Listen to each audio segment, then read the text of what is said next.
Hello students, today we are going to discuss chapter number 5, that is retirement or death of a partner. We will recap the work of yesterday and we will understand some 1 mark questions related to this chapter. So let us proceed. The chapter is retirement and death of a partner. Yesterday we have discussed the meaning of retirement. Retirement means one of the mode of reconstitution of the partnership. One of the mode of reconstitution of the partnership means reconstitution means री means दोबारा, constitution means बनना, यानी कि दोबारा से आपकी partnership firm create हो रही है, ओल्ड एग्रीमेंट ब्रेक हो रहा है और न्यू एग्रीमेंट बन रहा है. यहाँ पे पार्टनर क्या हो रहा है, या तो फर्म छोड़कर जा रहा है या उसकी डेथ हो रही है. पार्टनर कैसे डेथ हो सकती है, उसकी कैसे रिटायर हो सकता है, by giving written notice, by consent of all partners and by agreement. अगर ये एग्रीमेंट में मेंशन्ड है और सारे पार्टनर्स एग्रीड हैं और रिटन में नोटिस दिया है तो पार्टनर रिटायर हो सकता है. ठीक है. फिर हमने पढ़ा था कि liability of a partner, liability of the firm for the act before the partner before the retirement. A retiring partner remain liable for all the acts of the firm up to the date of his retirement. अपनी retirement तक के लिए वो पूरा का पूरा liable है जितना भी उसने वर्क किया है. However a retiring partner may be discharge from his liability by an agreement himself, third party and the continuing partners. लेकिन वो इस लायबिलिटी से भी डिस्चार्ज हो सकता है depending upon the consent of other partner. Second, liability of the firm for the act after retirement. A retiring partner also continues to be liable to third parties for the act of the firm even after his retirement until a public notice of his retirement is given. Understand? जब तक कि कोई public notice नहीं दे दिया जाएगा तब भी वो थर्ड पार्टीज़ के लिए लायबल रहेगा, यानी कि वो फर्म के लिए भी लायबल रहेगा और थर्ड पार्टीज़ के लिए भी लायबल रहेगा.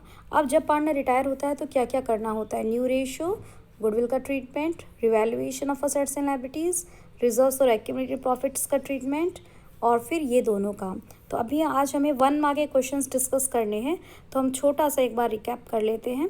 तो क्या क्या हमें पढ़ना है इसमें. सबसे पहला तो आपको इसमें न्यू रेशियो हम देखेंगे कि न्यू रेशियो कैसे कैलकुलेट करना है. देन यहाँ पे गेनिंग रेशियो हमें देखना है. तो छोटा सा फॉर्मूला आप सीख लीजिए न्यू रेशियो का. न्यू रेशियो का फॉर्मूला होगा ओल्ड प्लस गेन, यानी कि ओल्ड रेशियो जो है वो तो रहेगा ही रहेगा, प्लस में जो पार्टनर जा रहा है फर्म को छोड़कर वो अपना कुछ शेयर बचे हुए पार्टनर को देकर जाएगा. और गेन का क्या फॉर्मूला होगा बेटा, new minus old, new share minus old share. New ratio का फॉर्मूला हो गया ओल्ड शेयर प्लस गेनिंग और गेन का हो गया न्यू माइनस ओल्ड. अब इसमें आपका एक आएगा गुडविल का क्वेश्चन जो 1 मार्क में आ सकता है. तो गुडविल के क्वेश्चन के लिए हमेशा एंट्री क्या बनानी है आपको बताइए. गुडविल आपकी जो होती है वो 2 तरह की होती है. Goodwill are of 2 types. कौन कौन सी होती हैं. Goodwill may be book goodwill जो ऑलरेडी बुक्स में एग्जिस्टिंग है, और एक जो आपने जिसका वैल्यूएशन किया है at the time of retirement. तो बुक गुडविल का तो ट्रीटमेंट हमेशा क्या करते हैं, old partner debit to goodwill. और ये काम किस रेशो में होता है, ओल्ड रेशो में होता है. लेकिन ये जो न्यू वाला है इसका कैसे होगा, रिमेनिंग टू रिटायरिंग. जो पार्टनर बच गए वो गेनिंग पार्टनर हैं और जो जा रहा है वो सेक्रीफाइसिंग पार्टनर है. तो इस तरीके से इसका ट्रीटमेंट होगा. और थर्ड आपका बनता है एक्यूमुलेटेड प्रॉफिट. एक्यूमुलेटेड प्रॉफिट का काम सभी स्टूडेंट्स को आता है, प्रीवियस चैप्टर्स में हमने किया है. एक्यूमुलेटेड प्रॉफिट्स होते हैं general reserve, reserve fund, workman compensation reserve, investment fluctuation fund या P&L का क्रेडिट बैलेंस. तो ये हम क्या करेंगे, ओल्ड पार्टनर में ओल्ड रेशियो में डिस्ट्रीब्यूट कर देंगे. So let us discuss 1 mark questions बेटा. Have a look. 1 mark questions, क्योंकि आपके CBSE बोर्ड में 20 MCQs आते हैं. So let's have a look. On the retirement of Hari from the firm of Hari, Ram and Sharma. 3 लोगों की फर्म है, हरी, राम और शर्मा. और बैलेंस शीट में आपको P&L का डेबिट बैलेंस दिया है 12,000 रुपीज़ का. तो ये आपके लिए क्या है, ये आपके लिए है एक्यूमुलेटेड लॉस. क्या है, एक्यूमुलेटेड लॉस. तो ये बोल रहा है for calculating the amount payable to Hari. अब हरी तो रिटायर हो रहा है तो हरी को कितना अमाउंट देंगे, हाँ, for calculating the amount to the credit, क्या कैपिटल अकाउंट में भेजेंगे क्रेडिट में? नहीं, बिल्कुल नहीं, क्योंकि लॉस है तो क्रेडिट में तो भेजेंगे नहीं। To the debit of capital account of Hari Ram and Sharma equally, yes ये सही है। To the debit of capital account of Ram and Sharma बचे हुए पार्टनर, नहीं ये भी गलत है। जो ओल्ड एक्यूमुलेटेड लॉस है वो सब में डिस्ट्रीब्यूट होगा। To the credit of capital accounts of Ram and Sharma equally, नहीं, क्योंकि क्रेडिट में तो होगा ही नहीं।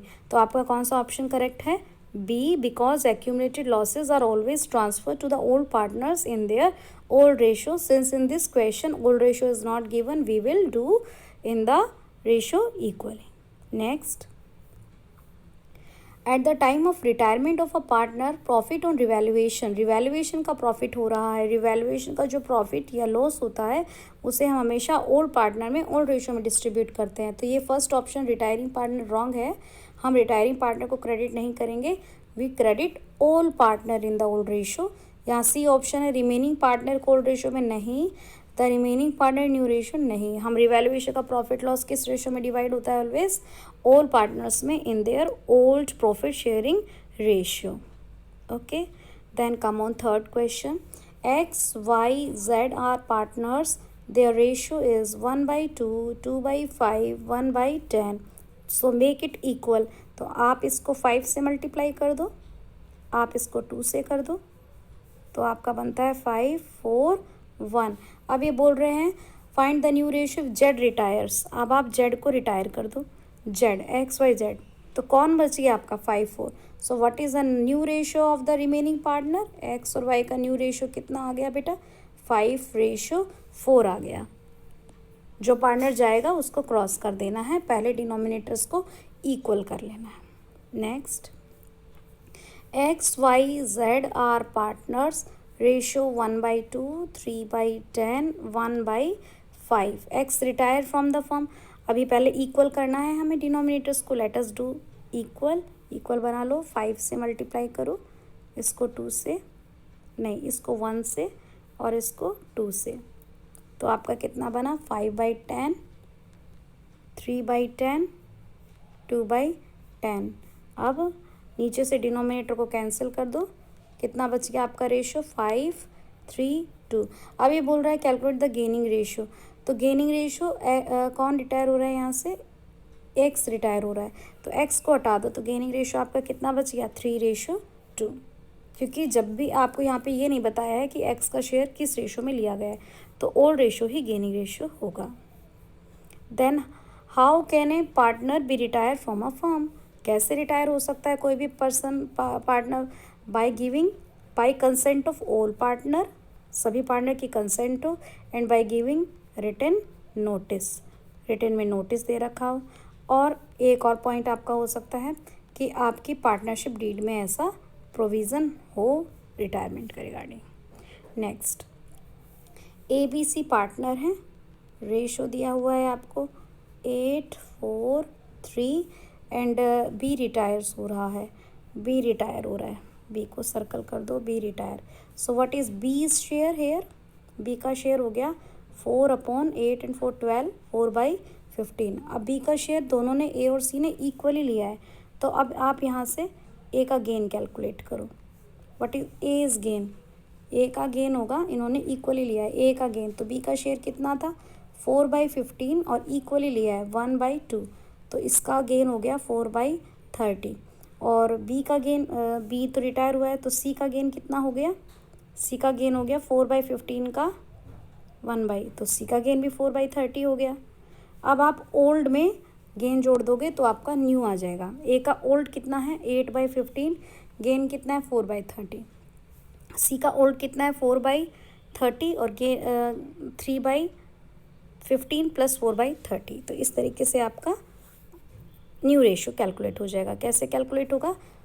ओल्ड प्लस गेन, और गेन अभी आपको कैलकुलेट करना सिखा दिया है। Next, Y heirs of a retiring or deceased partner are entitled to share of goodwill? Because they are sacrificing their profit share। वो अपने प्रॉफिट शेयर को सेक्रीफाइस कर रहे हैं और उन्होंने पास्ट में बिजनेस में हार्ड वर्क किया है, और जिसकी वजह से हम उन्हें कंपनसेट करेंगे। They are sacrificing partners. Then आपका 8th क्वेश्चन, PQR पार्टनर्स हैं और उनके कैपिटल्स दी हुई हैं. State the ratio in which the goodwill of the firm amounting to 6 lakh will be adjusted to the capital account of the remaining partners. किस ratio में goodwill को एडजस्ट किया जाएगा? Will be adjusted in the capital account of the. तो किस ratio में किया जाता है गुडविल को एडजस्ट? गेनिंग रेशियो में एडजस्ट किया जाता है. और what is the gaining ratio here? अगर आपका कौन सा पार्टनर जा रहा है यहाँ पर? क्यू जा रहा है, तो क्यू को हटाने के बाद में किस रेशियो में एडजस्ट किया जाएगा? 5:3 में. 9th, for which share of goodwill a partner is entitled at the time of retirement? For which share of goodwill? तो उसका कौन से शेयर के गुडविल के लिए a partner is entitle at the time of his retirement?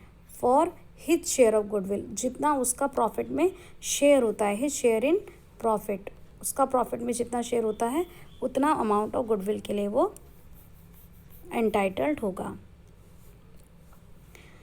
P, Q, R are partners in a firm sharing profit in the ratio 5:3. Capitals are these. State the ratio in which the goodwill amount will be adjusted. So what is the ratio? कैसे adjust होगा goodwill? In their gaining ratio. In their gaining ratio. Who is retiring from the firm? Their capitals are 40, 51 lakh. State the ratio in which R is retiring. So this is the same question which we have done earlier. Okay, so you will do 1 to 10 questions. Thank you so much.